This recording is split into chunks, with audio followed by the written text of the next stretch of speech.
আজ বুধে 12 ঘন্টার বন্ধের ডাক বিজেপির। বন্ধ না মানার কড়া নির্দেশ নবান্নের। মঙ্গলে নবান্ন অভিযানে উত্তেজনার ঝড় আচমকাই গিয়ে পড়ে লালবাজারে। নবান্ন অভিযানে পুলিশের ভূমিকার সমালোচনা করে বিজেপি। এরপরই তাদের পতাকা নিয়ে অভিযান চলে লালবাজারে।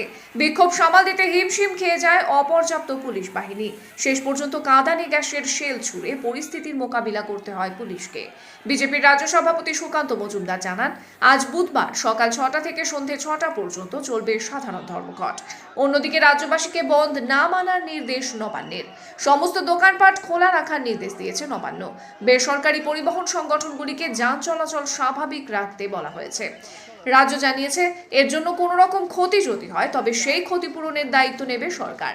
আরজিকর কাণ্ড ও তার জেরে আন্দোলনের কথা উল্লেখ করে মুখ্যমন্ত্রীর উপদেষ্টা আলাপন বন্দ্যোপাধ্যায় বলেন, তদন্ত চাওয়ার এবং সুবিচার চাওয়ার দায়িত্ব ও অধিকার সকলের।